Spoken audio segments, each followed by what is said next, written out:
Now turn to Section 1. Section 1.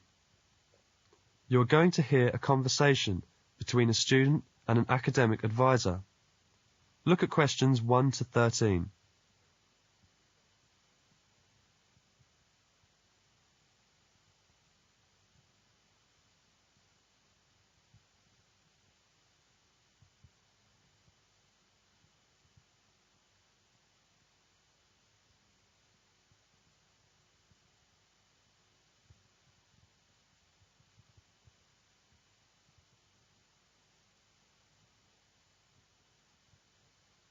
Now listen to the conversation and answer questions 1 to 13.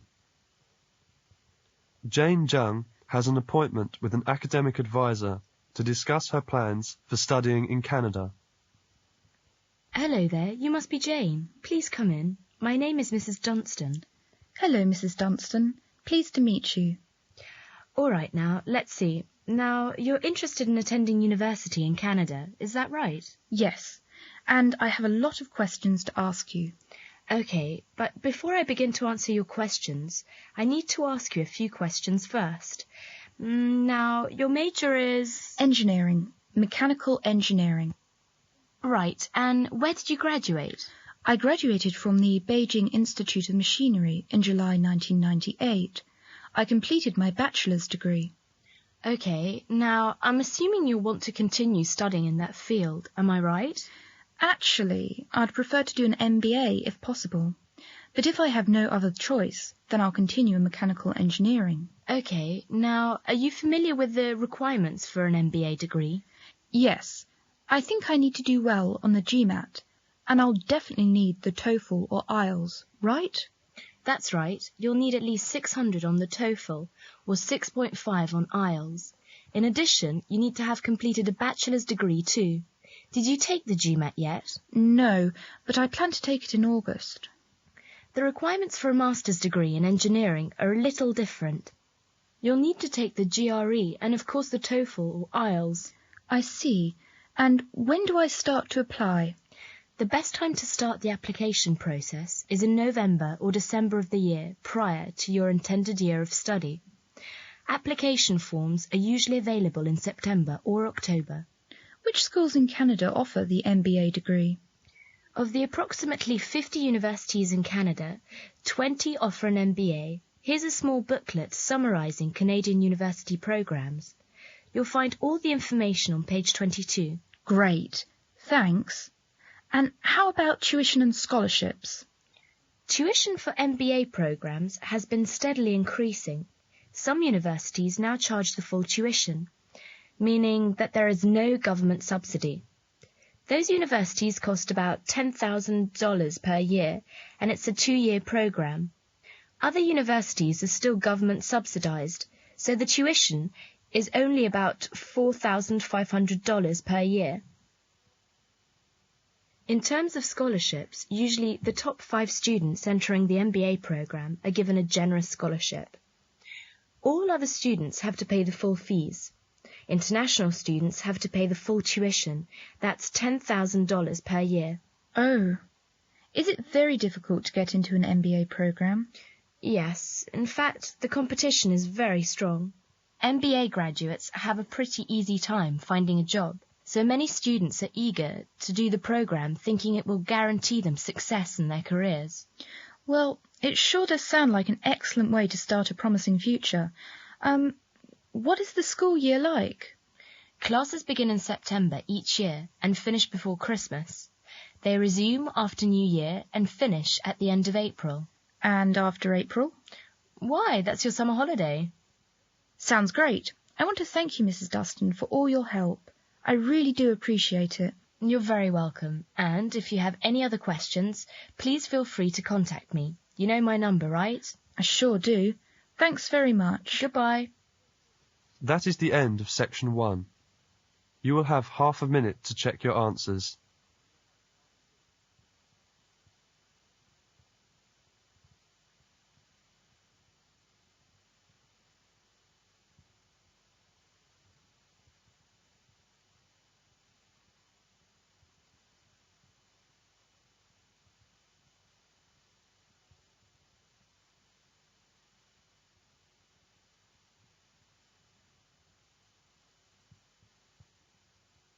Now turn to Section 2.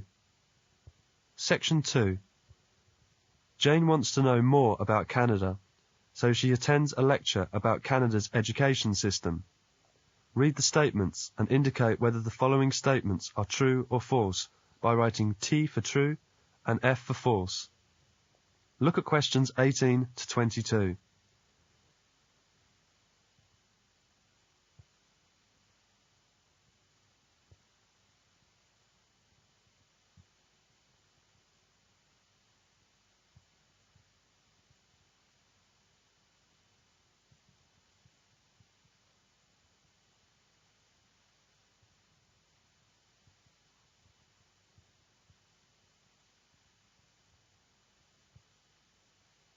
Now listen to the lecture and answer questions 18 to 22. Good morning. Today I'd like to continue our series, Talks about Canada. This morning I will talk about Canada's education system. In Canada, students have many opportunities for education. Canadian children start attending kindergarten at age 5. From ages 6 to 12, children study in grades 1 to 6 at elementary school.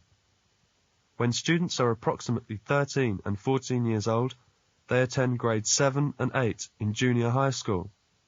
And from age 15 to 18 or 19, they go to high school, starting with grade 9 and ending with grade 12.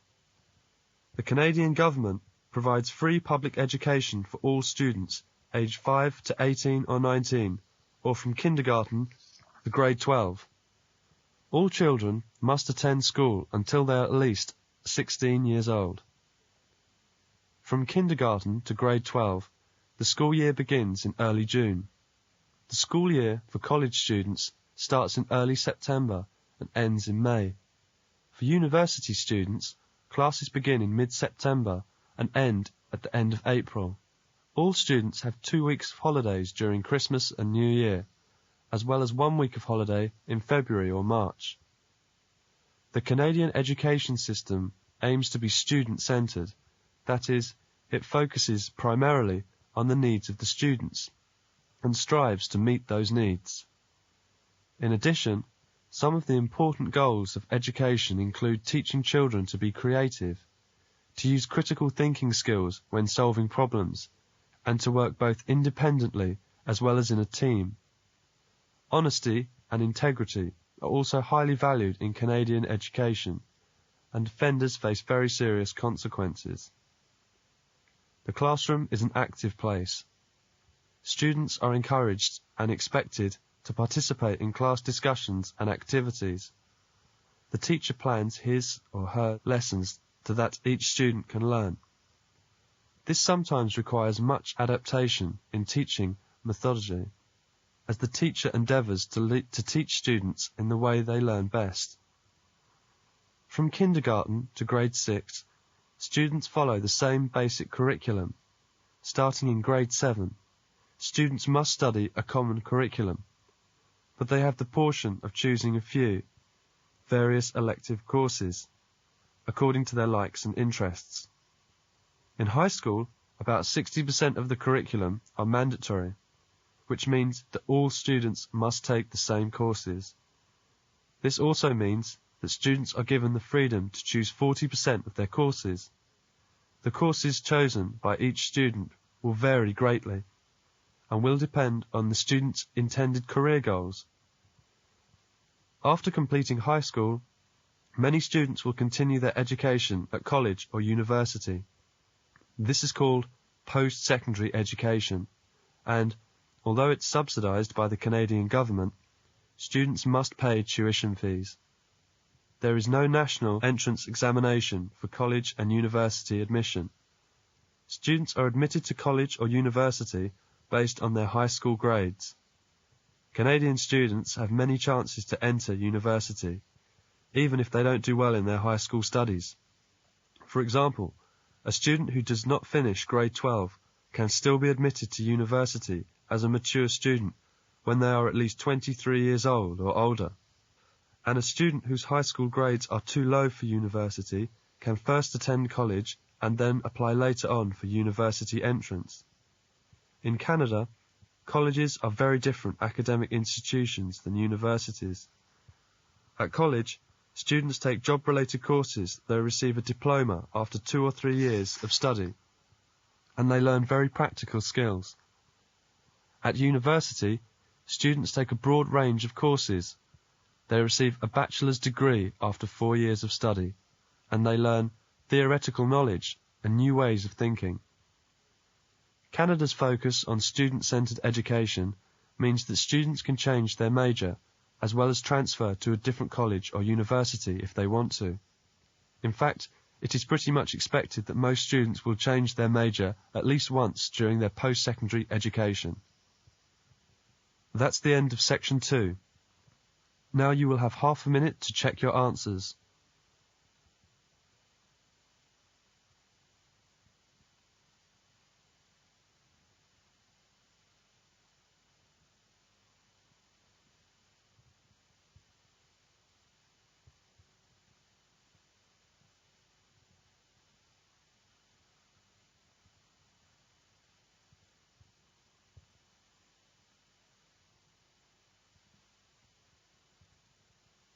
Now turn to section 3. Section 3. You will hear a job interview. As you listen to the interview after questions 23 to 30, first look at questions 23 to 30.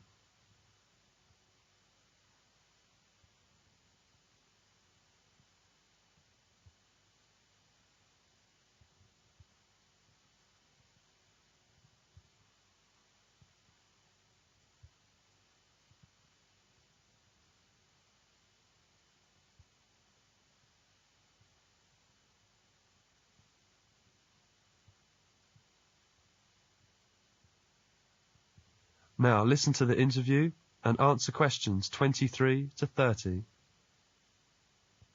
Good morning. My name is Susan Smith. I'm a personal manager. You're Tom Swain from England. Is that right? Yes, I saw the advertisement about the job in yesterday's newspaper. Well, Mr. Swain, I'd like to talk about your personality. You know, the right personality is essential for the job, and we'll give you some psychological tests later on. Perhaps you would like to tell me a little about yourself. Certainly. What would you like to know? Well, you know, human relations are going to be particularly important in this job. Tell me, do you get on well with people? Very well indeed. I'm never short of friends. Good. Sometimes, though, you may have to be very tough. For example, you may have to sack someone. Would you say that you're capable of being really hard? If something has to be done, I'll do it. You studied management sciences in the UK, didn't you? By the way, what type of degree did you get? A first class. And then you did a master's degree in America. Tell me, what was the title of your thesis? My thesis? Organizational Factors in Successful Exporting. Tell me, how many foreign languages do you speak? 3. French, Spanish, and some Arabic. Oh, I've started learning Japanese. You'll have to work abroad a lot, and that can be very frustrating sometimes. Would you say that you are a patient person? Yes, and I would say that I'm a very patient person. I've never seen the point in losing one's temper. It's very good. Can you keep a secret? A lot of the information you'll be dealing with will be classified. It will be quite safe with me. And then you'll have a lot of reports to write. Often under pressure, do you think you can write for a deadline? I usually get things finished on time. The pressure often helps. Oh, and have you got a good memory? That's essential. I'm very good at remembering names and conversations, and I'm fairly good at facts and figures, but I can't remember places. Do you... That is the end of section 3. You will now have half a minute to check your answers.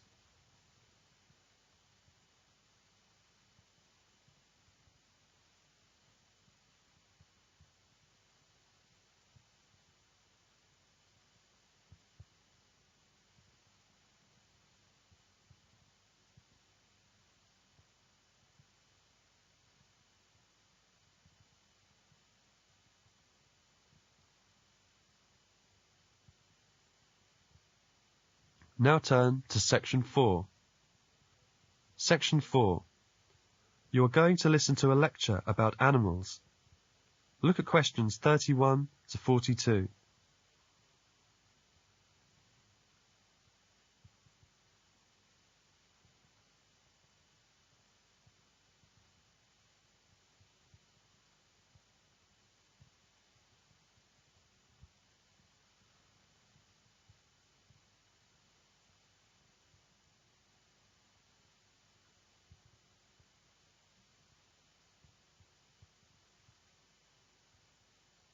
Now listen to the lecture and answer questions 31 to 42. In our world of living things, we have plants, animals, and people. Plants belong to a group called the plant kingdom, while animals and people belong to the animal kingdom. Look around you and you will see many different types of animals. Some animals are tiny, while others are very large. Some animals are soft and long, while others are hard and rounded. Different types of animals, which are alike in certain ways, are put into groups. Let us find out how animals are put into groups. We can put animals into groups by studying their behavior. We want to know how their bodies work, how they live, how they produce their young, how they find their food, what they eat, how long they live, and so on. We also have to examine the different parts of their bodies. When we examine them, here are a few questions we must ask ourselves. Do they have scales, feathers, or fur on their bodies? How many legs do they have? How many wings are there? Are there fins? But the first and most important question is, do the animals have backbones or not? All animals with backbones are put into one big group called vertebrates. All animals without backbones go into another group called invertebrates. Invertebrates are animals which do not have backbones or other bones inside their bodies. Some have soft bodies and some have hard coverings which protect their bodies. Vertebrates are animals with backbones and bones inside their bodies. The bones help to support their bodies. There are 5 main groups of vertebrates: the fish, the amphibians, the reptiles, the birds, and the mammals. Fish, amphibians, and reptiles are known as cold-blooded vertebrates. The blood of a warm-blooded vertebrate remains around the same temperature both on warm and cold days. Fish live in water and have fins which help them to swim. The body of a fish is made up of the head, the trunk, and the tail. The tail ends in a tail fin. There are many different kinds of fish, and they are of many different shapes and colours. Some fish are long and thin, while others are flat and rounded. Most fish have bodies which are broad at the trunk region and narrow towards the head and tail. Frogs, toads, newts, and salamanders are amphibians. All amphibians have thin skins which are usually wet and slimy. They have 2 pairs of legs. The toes of most amphibians have webs of skin between them. This allows them to swim well in water. The body of a frog or a toad is made up of 2 parts, head and the trunk. There is no neck or tail. Adult newts and salamanders have tails. Frogs and toads are important to human beings as they feed on insects. Some of these insects may be harmful to us. Toads produce poison from the skin for protection. Wash your hands after touching a toad. Reptiles live mainly on land, but some live in water. They breathe through lungs and have dry, scaly skins. Reptiles which live in water come to the water surface to breathe. Reptiles lay eggs with hard shells. Lizards, snakes, and tortoises are reptiles which live mainly on land, while crocodiles, alligators, and turtles live in water. The body of a reptile, such as the crocodile and lizard, is made up of the head, the trunk, and the tail. Most reptiles do not have necks. Many reptiles have 4 legs with toes. Turtles and tortoises have hard shells which protect their bodies. Snakes are different from the other reptiles because their bodies are very long and they have no legs. They move by gliding along the ground. Some snakes can also swim. Birds are animals with feathers on their bodies. They have many different types of feathers. Some are small and fluffy, and others are long and flat. Feathers come in many different colors. Birds have no front legs, but instead they have a pair of wings. They use their wings to fly. But some birds have wings, such as penguins and emus are small and stubby. These birds cannot fly. The body of a bird is made up of a head, a neck, a trunk, and a tail.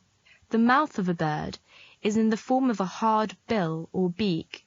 The shape of the bill depends on the type of food the bird eats. Some birds, such as ducks, have flat bills for sieving small bits of food from the mud. Other birds, such as eagles, have sharp, pointed bills for catching small animals and tearing fish. Birds which search for frogs and worms in the mud, such as storks and flamingos, have long, pointed bills. Most mammals live on land, but some, such as whales and dolphins, live in water. Some mammals, such as bats, have wings and can fly. Other mammals, such as moles and rabbits, burrow into the ground and live there. Mammals have hair on their bodies. Bears and dogs have very thick hair, which is called fur. Human beings have little hair on most parts of their bodies, but a lot on their heads. All mammals breathe through lungs. Even those which live in water have to come to the surface of the water to breathe. The young mammals grow in the bodies of their mothers. When they are old enough, they come out of their mothers' bodies. When they come out, they are said to be born. The mother takes care of her newborn baby and feeds it with milk, which is formed in her body. When the baby is older, he takes care of himself. That's the end of section 4. You now have half a minute to check your answers.